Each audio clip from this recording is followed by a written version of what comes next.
The city of Seattle did not look like a place of dreams from the 58th floor. It looked like a sprawling circuit board of gray concrete and steel. Inside the quiet office, the air was kept at a perfect, cool temperature. The kind that never felt too warm but always made the skin feel a bit dry. This was where the head of the company spent her life. Her name was Victoria. To the business world, she was a shark. To the board members, she was the person who made the numbers go up. But to herself, on a Tuesday evening when everyone else had gone home, she felt like nothing more than a tired statue. Victoria stood behind a large desk made of polished stone and glass. Her laptop was open, glowing with a spreadsheet full of figures that represented millions of dollars. She should have been happy. The deal on the screen was the biggest one of her career. It would guarantee her financial security for the rest of her life. Yet, as she looked at the glowing numbers, she felt a heavy, hollow sensation in her chest. It was the same feeling she had every night when the building went silent. She walked away from the desk. Her heels made a sharp clicking sound against the floor, the only noise in the vast space. She walked to the far corner of the room, away from the view of the city. There, bathed in the shadow of a pillar, stood a baby grand piano. It was beautiful, with a black finish that gleamed under the recessed lights. It looked out of place among the modern furniture and the technology. It looked like a ghost from her past. Victoria reached out and touched the cool wood of the piano's side. She remembered the day her father brought it home. She was just a little girl then. The piano had been old even then, bought second-hand from a church that was closing down. Her father had worked double shifts at a factory for a year to pay for it. He told her that music was the one thing no one could ever take away from her. But life had a way of taking things anyway. As she grew older, the need to survive, to pay bills, and to escape the struggle of her neighborhood had pushed the music aside. University came first, then the climbing of the corporate ladder. The girl who used to close her eyes and let her fingers dance over the keys was buried under suits, quarterly reports, and endless meetings. The piano in her office was a status symbol now, a conversation piece for clients to admire. It hadn't been played in years.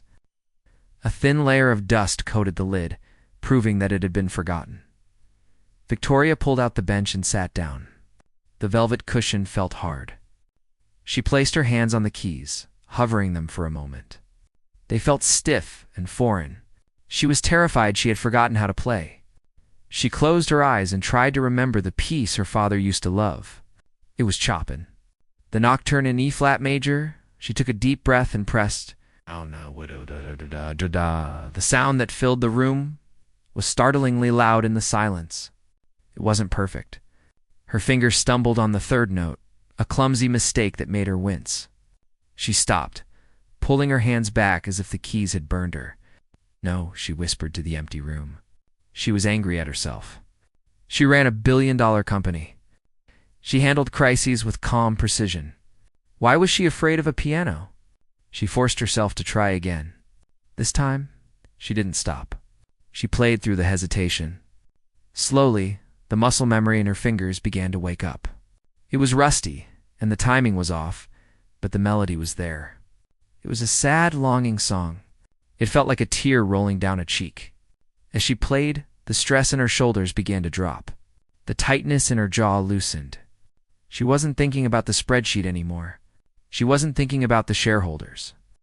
She was just a girl sitting at a piano, trying to find a piece of herself she had left behind.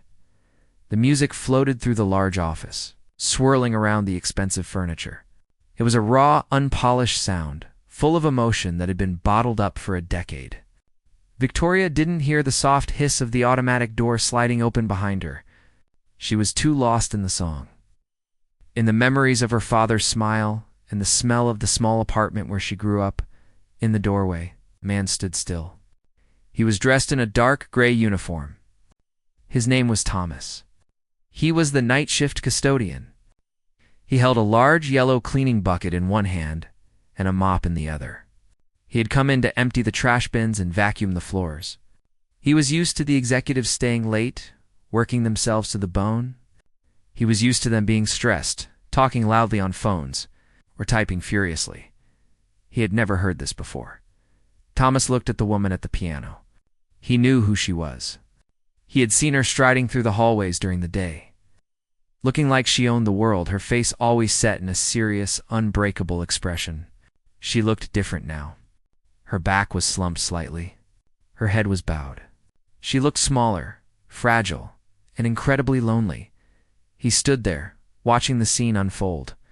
The mop water in his bucket swayed gently as he shifted his weight. He knew he should leave. He knew he should start cleaning the restroom or come back later. Interrupting the boss was a good way to get reprimanded. But the music held him in place. It wasn't the performance of a virtuoso.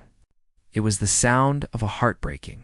He saw the way her hands moved, sometimes forceful, sometimes gentle, and he realized that despite the expensive suit and the corner office, she was in pain.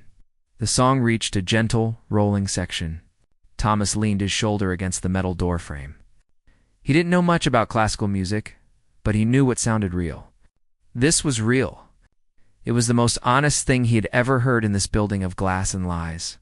He wondered what had made her stop playing for so long. He wondered what had made her start again tonight. Victoria hit a wrong note, a jarring sound that clashed with the beauty of the melody. She didn't correct it. She just kept playing, letting the mistake ring out, turning it into part of her story. She was pouring her soul into the instrument, letting the dust of the past blow away. The office, with its cold lights and view of the gray city, seemed to fade away. For a few minutes she wasn't the CEO. She was just Victoria. Thomas watched silently, a feeling of respect growing in his chest. He saw the dust on the piano lid catching the light. He saw the way her shoulders shook slightly with the effort of the emotion. He realized that the most powerful person in the building was also the most helpless. He stood there, a quiet guardian of the moment. Letting her play, the song continued to weave through the air. A bridge between the woman at the piano and the man at the door. Two people from completely different worlds connected by a melody written 200 years ago.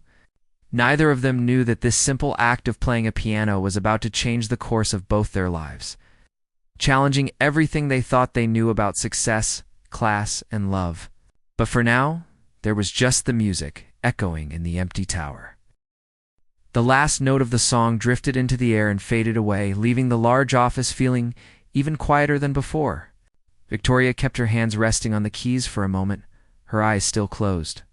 For a few seconds, she let herself pretend she was back in her childhood living room, that her father was listening from his worn armchair, and that she didn't have a mountain of emails waiting for her. But the hum of the building's air conditioning brought her back to reality. The coldness of the room rushed back in. She opened her eyes and saw her own reflection in the floor-to-ceiling glass. She looked tired. Her hair was perfect, and her suit was expensive, but her eyes looked sad. She let out a long breath she felt like she had been holding for years. She pulled her hands back from the piano and rubbed her wrists. It felt strange to have played again. It was like opening a door to a room she had locked up a decade ago. Then she noticed something in the reflection, a movement near the entryway. Victoria spun around on the bench, her heart jumping in her chest. Standing by the glass partition that separated her office from the hallway was a man. He was wearing the dark gray uniform of the cleaning staff. He had a cart full of supplies next to him and was holding a mop. He was standing perfectly still, looking right at her. Victoria felt a hot flash of embarrassment rush up her neck and into her cheeks. She instantly straightened her back. Her face hardened, shifting from the vulnerable woman who had been playing music back into the boss who ran the company. She hated being seen when she wasn't in control. She felt exposed, like someone had walked in on her while she was changing clothes. "I didn't hear the door open," Victoria said. Her voice was sharp and cold. It was the voice she used to scare people in board meetings. The man looked a bit nervous, but he didn't look away. He had a kind face, weathered by time, with lines around his eyes that crinkled slightly when he frowned. He looked to be in his late 50s. He gave a small nod and stepped forward, keeping his distance. "I am very sorry, ma'am," the man said. His voice was deep and gravelly, but soft.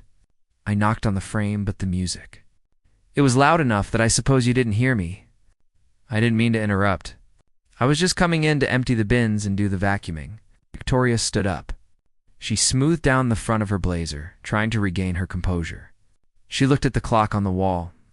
It was just past 9 in the evening. You were early, she snapped. Your schedule says the cleaning crew starts at 10. Yes, ma'am, the man replied politely. The elevators are being serviced on the lower floors tonight. I had to take the service stairs up to this level. It took me a bit longer, so I wanted to get a head start so I wouldn't be in your way when you left. Victoria crossed her arms over her chest. She felt irritated. She wanted to be alone with her feelings, not explaining herself to a janitor. She walked over to her desk and put space between herself and the piano. Well, you are in the way now, she said. You can come back later. I am still working.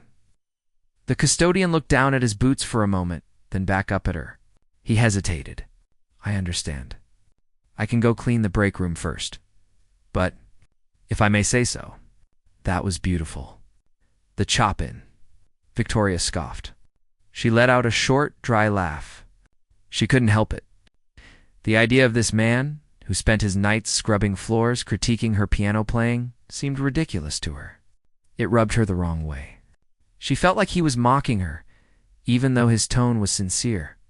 Beautiful, she repeated, raising an eyebrow. It was terrible. I was rusty. I missed half the notes. I haven't played that thing in 10 years. It's basically just a piece of furniture in here. The man shook his head slowly. He looked at the piano with a look of genuine longing. It wasn't about the notes, ma'am. It was about the feeling. Music isn't like furniture. Furniture just sits there. Music waits. And you played it like you were having a conversation with an old friend. That is a rare gift. Victoria stared at him. She didn't know what to say. She was used to people flattering her because they wanted a promotion or a contract. But this man didn't want anything from her. He was just a janitor. Yet his words had struck a nerve. She felt a sudden urge to defend herself, to push him away because he was getting too close to the truth. You think it's so simple? Victoria said. Her voice was dripping with sarcasm now. She walked back toward him, stopping a few feet away. She wanted to intimidate him. She wanted to remind him that she was the CEO and he was the help. You think because you can hear a melody, you understand what it takes? Do you play? The man looked at her, his eyes calm and unbothered by her aggression. Not anymore. It has been a long time. Exactly, Victoria said, pouncing on his words. It is easy to stand there and appreciate the art when you don't have to be the artist. It is easy to criticize my playing from the sidelines. I wasn't criticizing, he said gently. Feels like it, she shot back. She felt a sudden cruel impulse.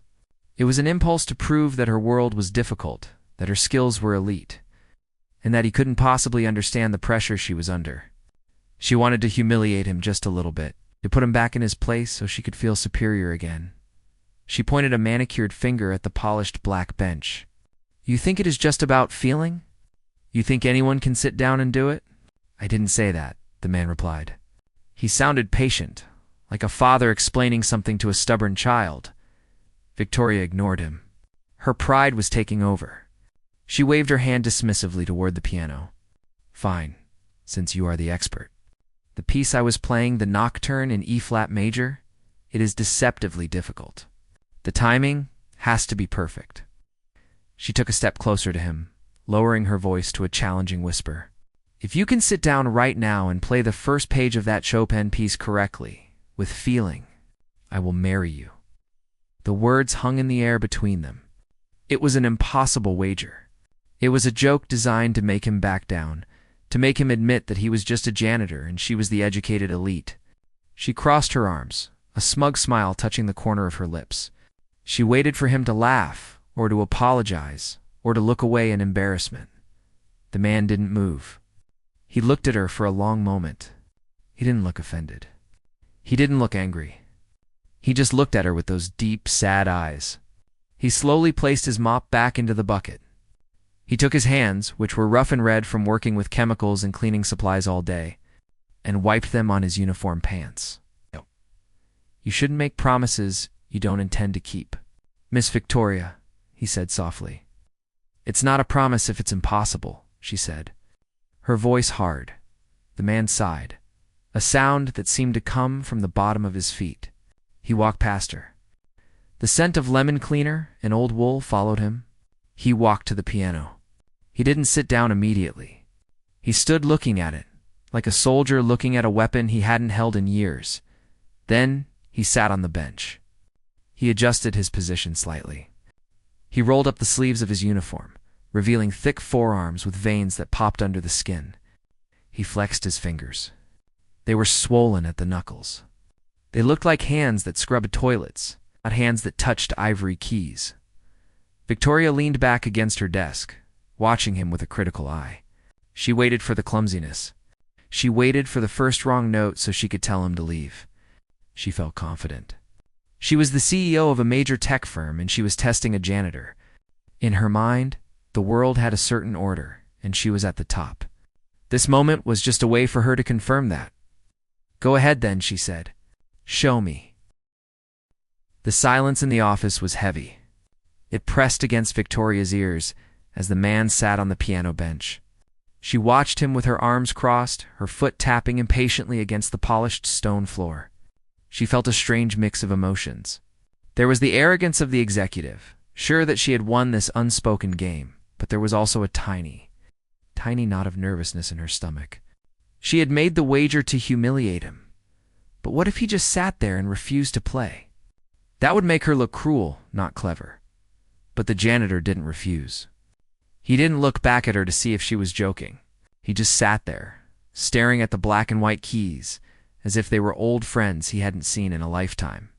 His hands, rough and scarred from years of manual labor, hovered over the keyboard.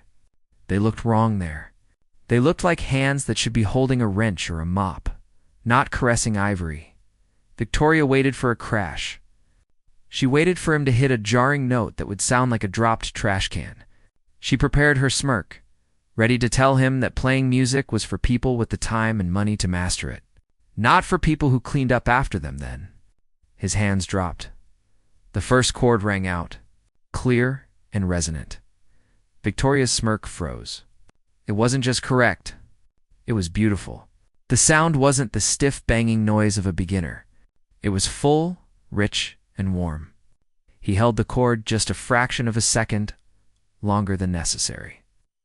Letting the sound breathe in the room before his fingers moved to the next notes, he began the melody of the nocturne. Victoria knew this piece by heart. She knew every tricky spot, every place where the rhythm tried to trip you up. She had struggled with it earlier that night. But this man. His fingers moved with a grace that was impossible to explain.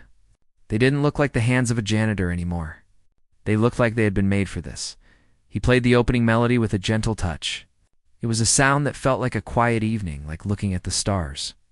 Then, his left hand began the rolling patterns of the accompaniment. This was the hard part. It had to be even like a heartbeat, but soft enough not to drown out the tune. Victoria uncrossed her arms. She stood up straighter, moving away from her desk. She walked a few steps closer to the piano, drawn in by the sound. She watched his hands closely. There were flaws, of course. His fingers were stiff from years of not playing. There were moments where his joints seemed to ache, and a note would buzz or sound slightly uneven. But it didn't matter. The flaws actually made it sound more real. It sounded like a voice that had been silenced. It was finally speaking again. He reached a section in the music where the notes got faster. Victoria held her breath. This was where she had messed up earlier. The janitor's fingers, however, danced over the keys. They weren't fast like a young prodigy's fingers. They were precise and careful. He wasn't showing off. He was treating every note with respect. As he played, the feeling in the room changed completely. Before, the office had felt like a cold, sterile box of glass and steel. Now, it felt like a sanctuary. The music seemed to wash away the gray city light outside. It filled the space with a story. It wasn't just noise. It was a conversation. He played a phrase that was so sad it made Victoria's throat tighten. He made the piano sing a song of loss and longing. She looked at his face. His eyes were closed. His brow was furrowed in concentration, but his expression was peaceful. He wasn't thinking about the cleaning or the elevator or the woman standing behind him. He was somewhere else. He was in the music. Victoria realized she was holding her breath. She let it out slowly. She felt a strange sensation in her chest, a mixture of awe and shame. She had judged this man by his uniform. She had assumed that because he worked with his hands and cleaned floors, he was simple and uneducated. She had used him as a prop in her own game of pride. But here he was, playing Chopin with more soul than she had ever mustered in her years of lessons. He was playing with a depth of emotion that came from living a hard life. The music wasn't coming from his fingers. It was coming from his soul. He had paid a price for this music. She could hear it in the tone. The melody weaved through the air, climbing higher and then dipping down low again. It was like a wave rising and falling. Victoria found herself leaning against the edge of her desk, gripping the wood with her hands. She didn't want to admit it, but she was mesmerized. It was the most beautiful thing she had heard in this building since she had started working there. He was nearing the end of the first page. The music slowed down. The notes became softer, more delicate. He played a series of trills that shimmered like gold dust. Then, he played the final resolving chords of the page. The last note hung in the air, vibrating. He held his finger on the key, letting the sound decay slowly until there was nothing left but silence. He didn't pull his hands away immediately. He kept them resting on the keys, his head bowed low. His shoulders were slumped, as if the music had taken all his energy. He sat there for a long moment, looking at his rough hands resting on the white keys. Victoria didn't speak. She couldn't speak. The silence wasn't awkward anymore. It was full of respect.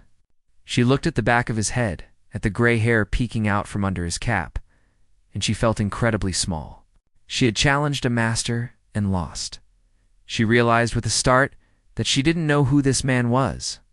She had seen him in the hallways for months, pushing a cart, emptying trash, and looking at the floor. She had never looked at him as a person. She had never wondered what his life was like before he worked here. She had just assumed this was all he was. The sound of the piano still seemed to echo in the room. It was a ghost now, a memory of the melody, but it was strong. It made the expensive art on the walls look cheap. It made her fancy desk look pointless. Finally, the janitor took a deep breath and lifted his hands from the keys. He rubbed his palms together, maybe to soothe the ache in his joints, maybe to wipe away the feeling of the keys. He didn't turn around. He just sat there, staring at the closed fallboard of the piano. Victoria swallowed hard. Her throat felt dry. The sarcastic comment she had prepared was gone. The superior attitude she wore like a suit of armor had been shattered by a few minutes of music. She wanted to apologize, but the words stuck in her throat. She had never felt this foolish in her entire life. She looked at his hands again. They were trembling slightly, just a little shake that she wouldn't have noticed if she wasn't standing so close. It took so much effort for him to play. It was a physical struggle for his body, even if his spirit was willing. "Who are you?" she whispered, but she said it so quietly that no one could hear. The janitor turned around on the bench. He looked up at her. His eyes were watery, rimmed with red. He looked tired, incredibly tired, but there was a softness in his gaze that disarmed her completely. He didn't look like he had won a competition. He looked like he had just revisited a painful memory.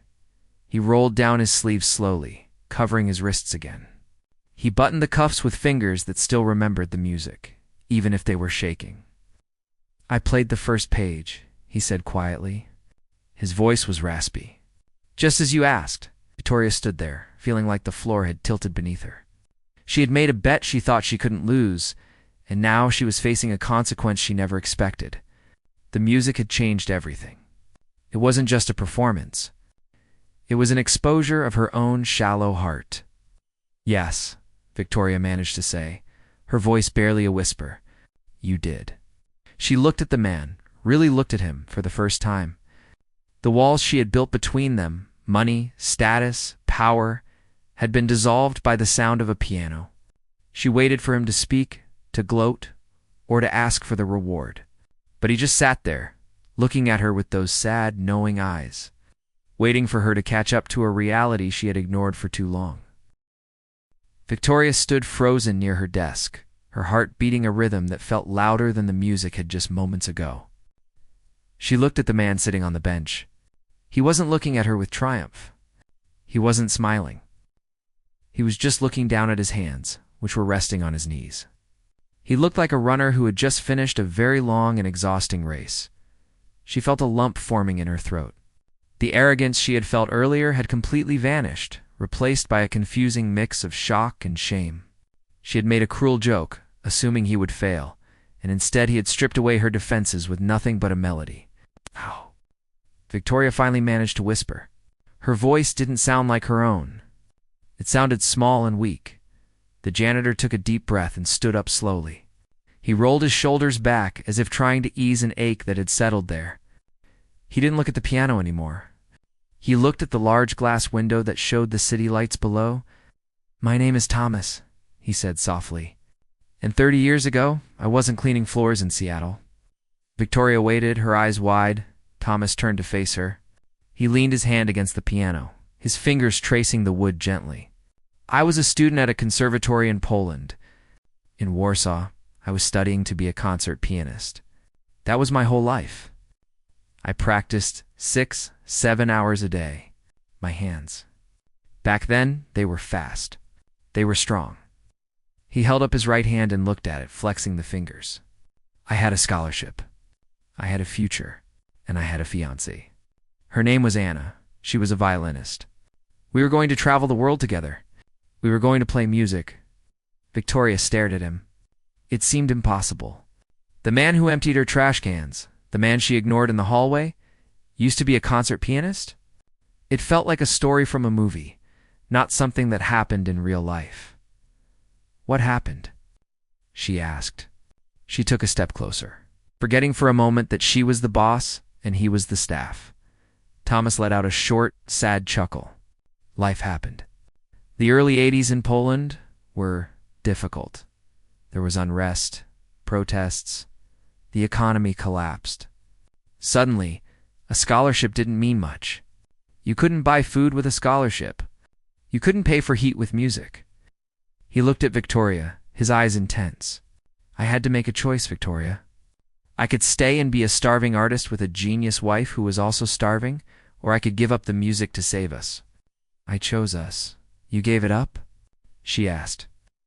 I sold my piano, Thomas said, his voice cracking slightly. I sold it to pay for the tickets to get us out of the country. I brought Anna to America. We came here with nothing. No money, no connections. I needed to put food on the table immediately. I didn't have time to practice. I didn't have the luxury of being an artist. He gestured to his uniform. I worked construction. I moved furniture. Then I got older, and my back couldn't handle the heavy lifting, so I started cleaning. It's honest work. It pays the bills. It kept a roof over our heads. Victoria felt a sting in her eyes. She looked around her expensive office, at the $1,000 chair. The original paintings on the wall, the view that cost a fortune. She had everything she ever wanted, yet she complained constantly about the stress. This man had given up his greatest talent, the thing that seemed to be his soul, just to survive and take care of the person he loved. Where is she now? Victoria asked softly. Anna. Thomas looked down at the floor. A shadow passed over his face. She passed away 10 years ago. Cancer, it was fast. He paused, gathering his thoughts. She never blamed me, For selling the piano? She used to hum while I cleaned the floors at night. She said the music was still in me, even if I wasn't playing. Looked back up at Victoria. After she died, I didn't see the point in playing anymore. Who was I playing for? So I locked that part of my life away. Until tonight. When I heard you trying to play, Victoria felt a tear escape and roll down her cheek. She quickly wiped it away, embarrassed. She had never felt such admiration for another human being. She had judged him based on his uniform. But he possessed a depth of character and a capacity for sacrifice that she couldn't even comprehend. He played beautifully, she said. You played better than I ever could. Even when I was practicing every day, Thomas shook his head. No, I played with memories. My hands are stiff now. My joints hurt. I made mistakes. A real pianist would have heard them. Didn't matter, Victoria said firmly. It was perfect. She looked at the piano, then back at him. The realization of what she had said washed over her again. She had made a wager. If you can play Chopin, I'll marry you. It had been a joke, a cruel setup to make him look foolish. But he had done it. He had held up his end of the bargain. She looked at Thomas, really seeing him. He was older, yes. He was tired. His clothes were plain, but he had a dignity about him that none of the wealthy men she dated had ever possessed.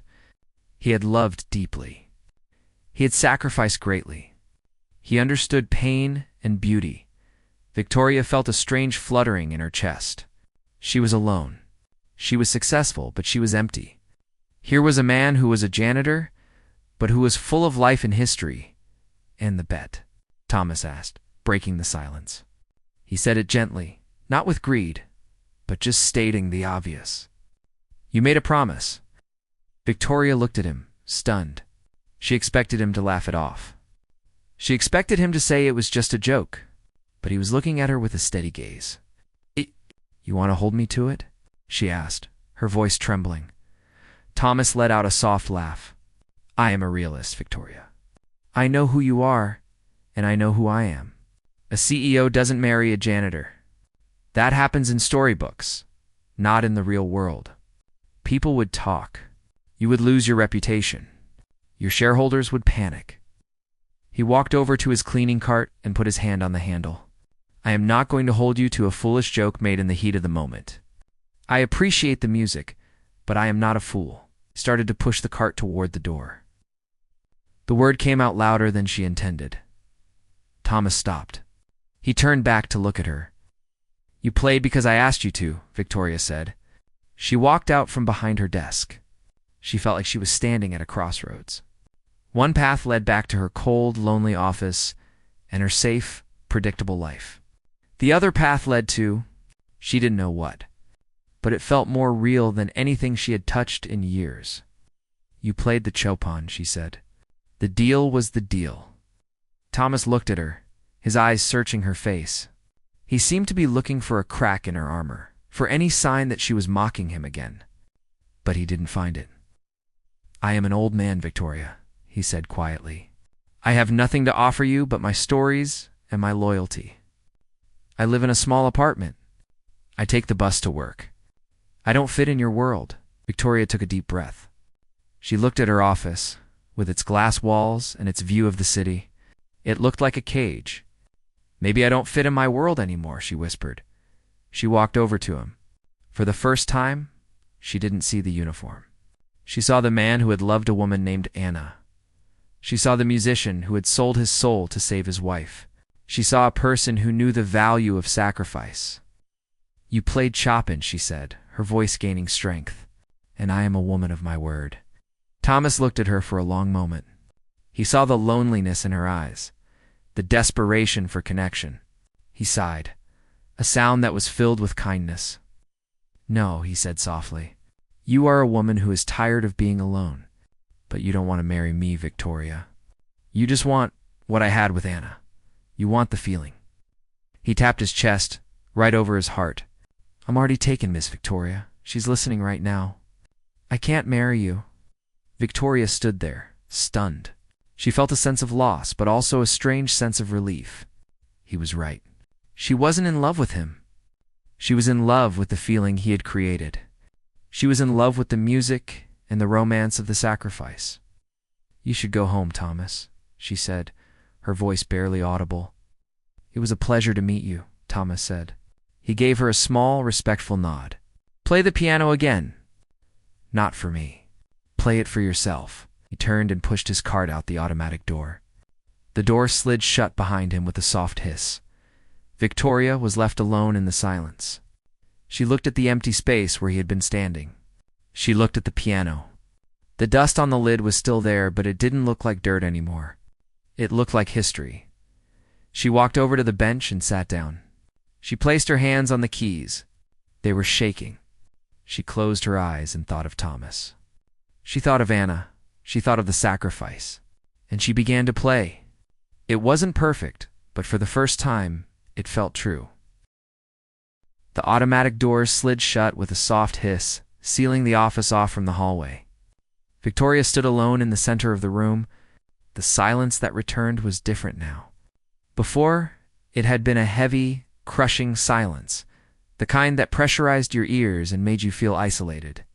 But now, the silence felt peaceful. It felt like a pause in a conversation rather than an end to one. She looked at the space where Thomas had stood just moments ago. The image of him sitting at the piano, his rough hands moving with such grace, was burned into her mind. She could still see the sad kindness in his eyes when he told her he was already taken. He hadn't rejected her out of anger. He had rejected her to protect her, and to honor the memory of the wife he had lost. Victoria walked over to the window and looked out at the city. The lights of Seattle were still twinkling in the distance, and the gray buildings were still standing tall. Nothing outside had changed, but everything inside her had shifted. For years, she had viewed the world as a ladder. She saw people as rungs, either steps to climb over, or steps she had already surpassed. She had seen Thomas as a nobody, a background character in the movie of her life. She realized now how blind she had been. That man had more character, more depth, and more love in his little finger than she had in her entire corporate body. He had given up his dream for love, and then he had given up his music for grief. He had lost everything that defined him on the outside, yet he still held on to who he was on the inside. He wasn't bitter. He was just real. Victoria turned away from the window and walked back to the piano. She looked at the keys. They were just pieces of ivory and plastic, but they felt dangerous to her now. They represented a part of herself she had killed. She had buried her love for music under excuses about being too busy, too tired, or too important. She sat down on the bench. It was still warm from where Thomas had sat. She placed her hands on the keys. They felt clumsy compared to his. Her nails were manicured and perfect, while his were rough and worn. But she knew now that the look of the hands didn't matter. It was what was inside the person controlling them. Victoria took a deep breath. She closed her eyes. She didn't try to play the nocturne again. She couldn't. That belonged to Thomas and Anna now. Instead, she played a simple scale. She let her fingers find the notes, focusing on the sound, on the vibration of the strings. It wasn't a performance. No one was watching. There were no shareholders to impress, no clients to charm. She played a melody she remembered from her childhood, simple folk song her mother used to hum while she worked in the kitchen. It was a tune that had nothing to do with business or success. It was just a tune about the sun coming up and the world turning as she played. Victoria felt the tightness in her shoulders finally dissolve. The stress that lived permanently in her neck like a knot of steel began to loosen. She wasn't the CEO of a tech giant right now. She was just Victoria, a woman who liked the way music sounded. She felt a wetness on her cheeks and realized she was crying. But they weren't tears of sadness or frustration. They were tears of release. She was letting go of the pressure she had put on herself for 10 years. She played for 20 minutes. She played until her fingers grew tired. She played until the city lights outside seemed to dim in comparison to the light she felt blooming in her own chest. She understood now what Thomas meant when he said music waits. It had been waiting for her to come back to it. It didn't care about her title or her bank account. It just wanted her to be present. Finally, she stopped. She lifted her hands from the keys and rested them in her lap. The office felt different. The glass walls didn't feel like a cage anymore. They were just windows. The expensive furniture was just stuff. It didn't define her. Victoria stood up and walked over to her desk. The spreadsheet was still glowing on her screen. The numbers were still there, demanding her attention. She looked at them for a long moment.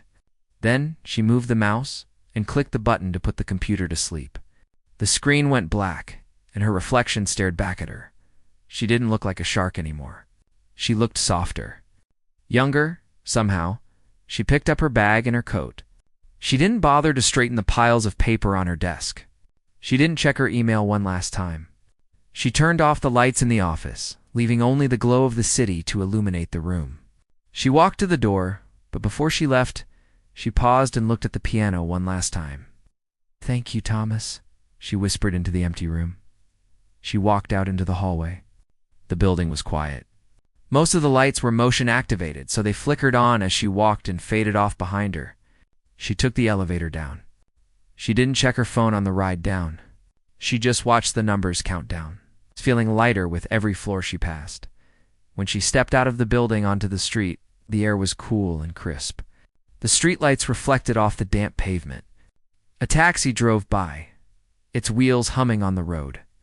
Victoria took a deep breath of the night air. It smelled like rain was coming, but it also smelled like freedom.